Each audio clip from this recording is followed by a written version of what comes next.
Bueno, acá hay otro momento. Chicos, los fragmentos de Martín Fierro no es para que tomen apuntes. O sea, toman apuntes, vayan retrocediendo en el video de lo que son las características de la obra. Yo se las doy como ejemplos. La discriminación al inmigrante, por ejemplo.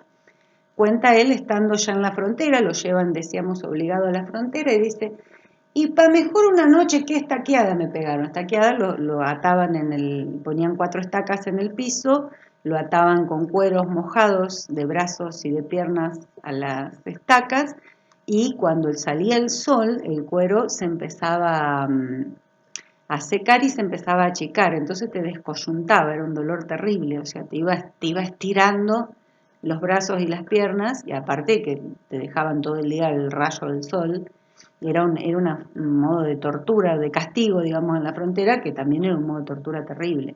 Entonces él cuenta, dice, la mejor una noche que estaqueada me pegaron, casi me descoyuntaron, por motivo de una gresca, de una pelea. Junas y me estiraron lo mismo que huasca fresca. Jamás me puedo olvidar lo que esa vez me pasó. Entrando una noche yo al fortín, un enganchado, o sea, otro soldado, que estaba medio mamado, allí me desconoció. Era un gringo tan bozal, gringo el inmigrante, que nada se le entendía. ¿Quién sabe de dónde sería? Tal vez no fuera cristiano, pues lo único que decía es que era papolitano. Estaba de centinela y por causa del peludo, verme más claro no pudo y esa fue la culpa toda. El bruto se asustó al ñudo y yo fui el pavo de la boda. Cuando me vi acercar, o sea, me vi acercar, ¿quién vivore? Preguntó, o sea, ¿quién vive? Era la frase. ¿Qué víboras? Dije yo. ¡Lagarto! Me pegó el grito. Y yo dije despacito, más lagarto serás vos, o sea, haga alto, le dijo el otro en italiano. Ay, nomás, Cristo me valga, rastrillar el fusil siento, me agaché y en el momento el bruto me largó un chumbo, mamá me tiró sin rumbo, que si no, no cuento el cuento. Bueno, y ahí siguen, bueno. Y aprovecha para pegarle a los inmigrantes. Dice, yo no sé por qué el gobierno nos manda aquí a la frontera, gringada que ni siquiera se sabe atracar a un pingo, o sea, se sabe acercar a un caballo. Se creerá al mandar un gringo que nos manda alguna fiera. No hacen más que dar trabajo, pues no saben ni ensillar. Ven los valores gaucheros.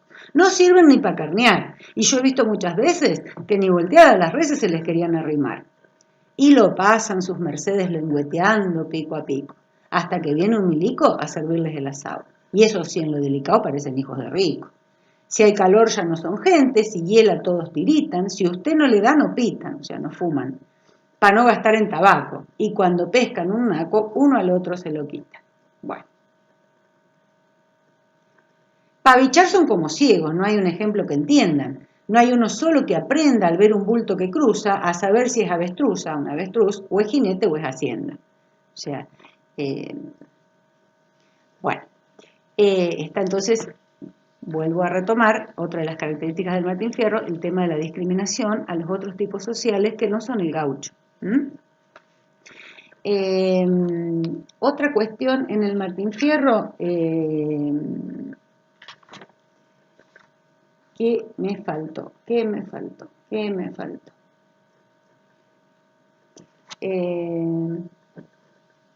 No, bueno, esto que habíamos hablado de la denuncia, del desamparo, del desorden, de la injusticia que sufre el gaucho, del reclamo de justicia social. Posiblemente me hayan quedado muchísimas cosas, chicos, para contarles. Bueno, el Martín Fierro es una obra que tuvo una característica, esto a modo anecdótico,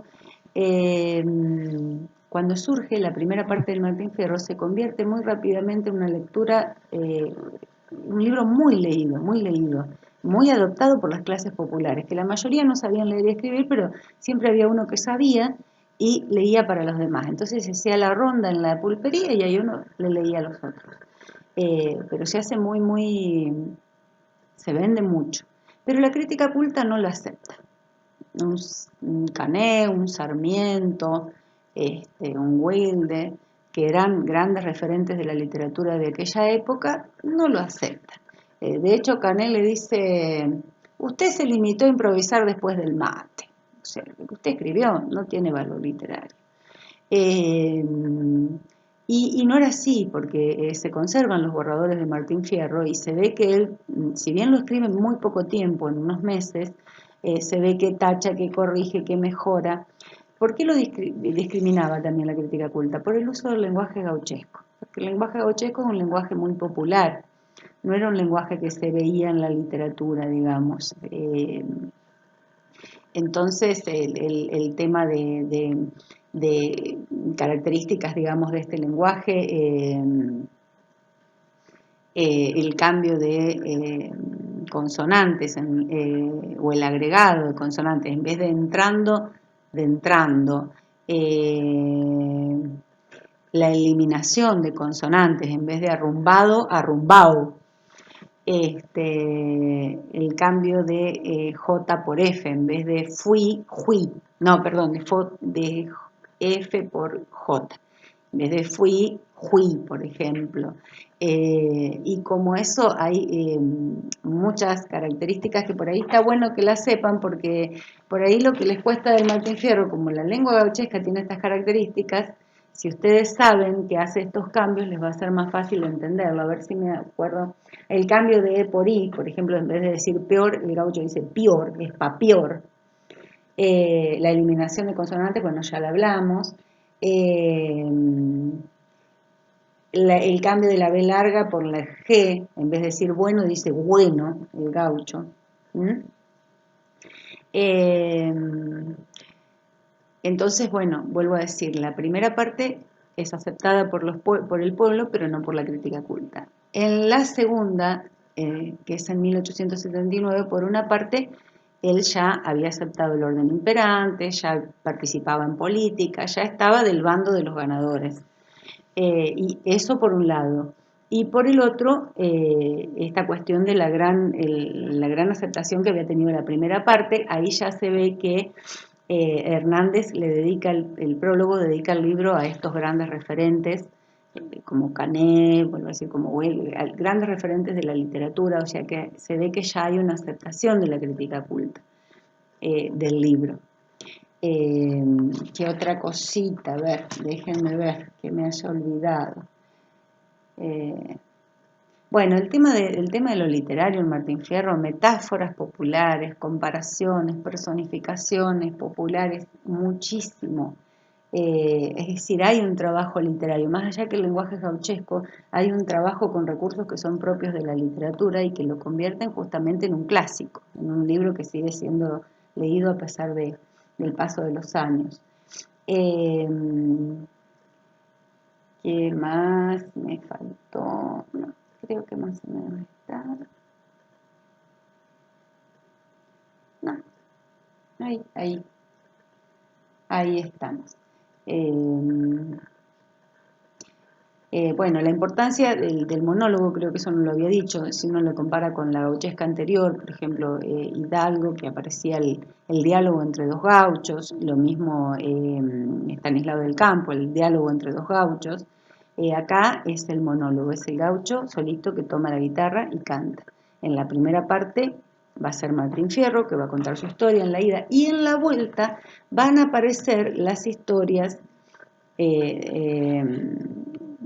bueno, también estaba la historia de Cruz, pero en la vuelta van a aparecer las historias de los hijos, el hijo mayor y el hijo menor de Martín Fierro y el hijo de Cruz, que es Picardía, que es el que le da una cuota de humor muy importante también a la obra.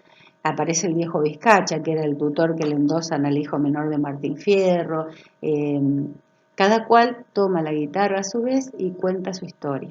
Le cuenta a su padre lo que ha vivido. Pero una característica de todos, el hijo del gaucho es huérfano, es guacho. Ellos mismos lo dicen, es desamparado. Todos denuncian esto, que al padre se lo llevaron a la frontera, ellos quedaron solitos y fueron tierra de nadie y se las arreglaron como pudieron. Pero todos sufren el tema de la orfandad. Es como que el hijo del gaucho es guacho. No tiene quien lo proteja. Bueno, al final aparecen los consejos de Martín Fierro a los hijos y termina con la separación. Bueno, chicos, espero no haberlos cansado, espero que les haya servido. Es una clase media típica, pero me parecía que tenía que estar. Un beso grande.